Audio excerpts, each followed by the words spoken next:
discuss a little bit about PCS technology, assuming that we get the spectrum, that you get the spectrum. What can you do with it? Why do we need PCS today? Why didn't it happen 10 years ago? Why is it not waiting 10 years before we have PCS? Well, if you look around the world, there's this thing called the mega trend of wireless communications, so that the wired networks that we have today actually work very well. That if you pick any two major city pairs around the world, you can engage in a telecommunications transaction. You can make a phone call to any major city around the world. You can have a video teleconference call. You can make a fax transmission almost on a real-time basis. So there's really nothing terribly wrong with what we have today.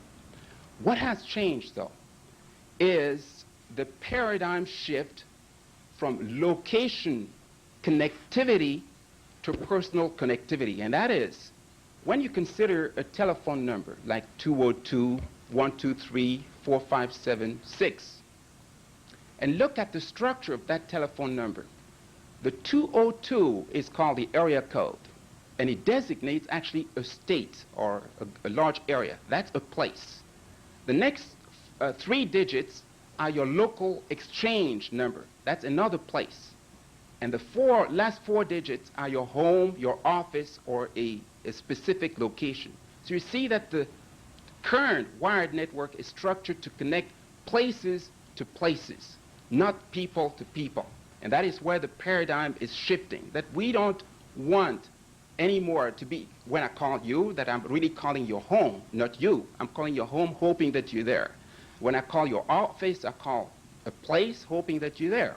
We want to decouple connectivity from location and bring it to a person. So when I call the number, I'm trying to reach a person. Imagine that the same numbers, 202-123-4576, 10 years ago, that the 202 may actually mean those of you who spend more than $50 on their telephone bills. The next 4 digits could probably mean those of you who travel twice a month outside the country. In other words, the numbers could mean totally different things, and that's really where people are going. They want to engage in telecommunication transactions irrespective of time and place. That's really what the game is trying to do. You're decoupling yourself from places, but instead connecting people. There are a few embryonic technologies that are testing PCS. It started in the UK, in Britain in 1989, with something called CT2 telepoints, basically a system which enables anyone around the city of London, for example, to make a phone call if they are within a 200 meters radius of a base station. That's the embryonic PCS systems. Other forms are being marketed in this country, and you could talk to people like Ericsson or Northern Telecommunications, called wireless PABX. In other words, in your office, you have a wireless PBX downstairs, and then you carry your portable phone with you around the office. You don't need to actually be at your desk to receive a phone call. Marriott Corporation is trying to do that. In other words, when you sign in a Marriott hotel, they'll give you a wireless phone, and irrespective of where you are within the hotel, and for that matter, within the city, you'll get a phone directed to you through that little Marriott phone, and it'll be charged directly to your room. And when you check out, the account will be terminated.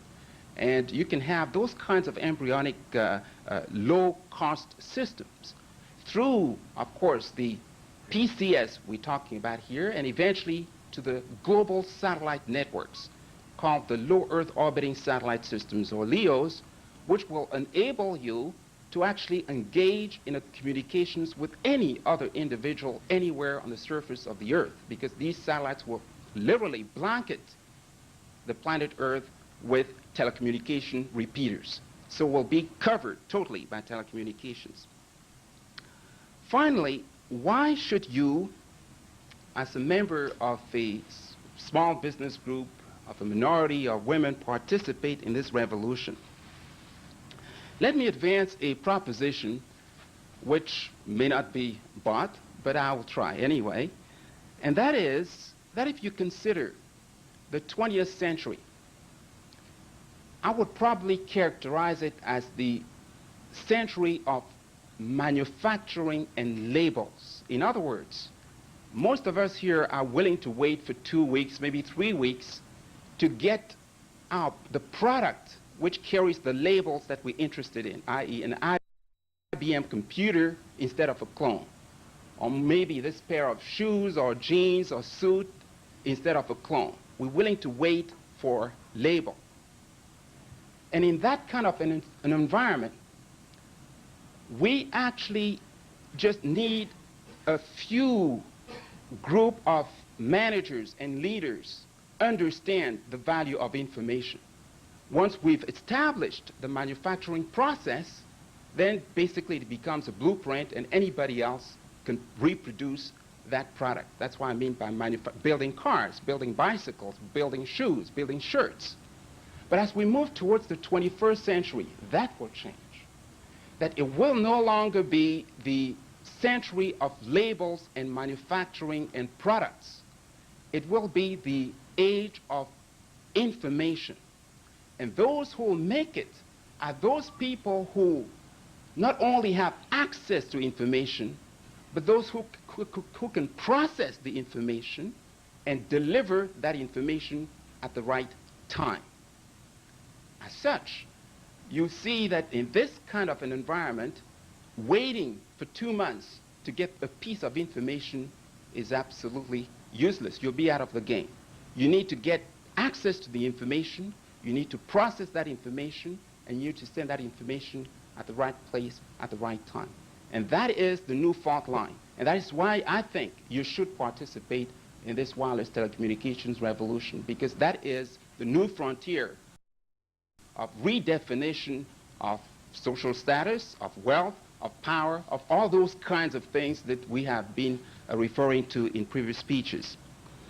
So that is, if you like, my concluding remarks on what I see as PCS, i.e. we understand a little bit what the regulations are in terms of licensing. We understand that this part of the license is only the first building block of this organization. There's a lot to be done even after you get the license.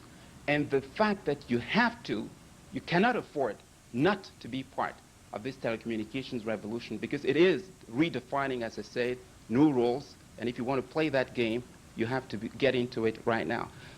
Looking beyond that, though, another dimension which is not actually very well covered in print media or any media is, even if you start to operate an effective telecommunication franchise, I still challenge you to be part of that process which defines the kind of information that flows in those telecommunications infrastructure. In other words, accessing to information is not all. You need to define the kinds of information that you want to read. You need to define the kind of information to reflect your perspective, and that's another dimension which goes beyond actually operating and implementing a telecommunications networks. I hope this presentation has been useful to you, and I hope, again, that you really take advantage of this historic moment to really take part in the telecommunications revolution. I thank you very much. Thank you, Dr. Simo. John, do we have time on our agenda to maybe the good doctor could answer a few questions from the audience? Roland, I don't think we have a problem with that through any statute. No, we can place. Merci. Sure. David Walton, National Telecom.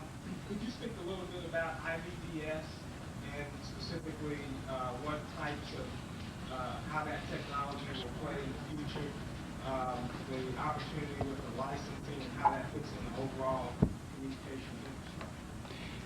Well, again, very generically, the interactive video data services is going to be, I think, a technology which basically would allow you to transmit vast amounts of data using the typical video technologies.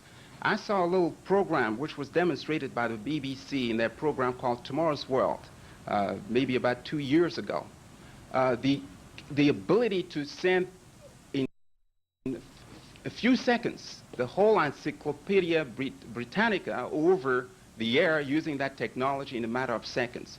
So because we said again that we're moving towards that information, getting access, sending information, processing, so it's a high-speed way of transmitting data over the air in a wireless form.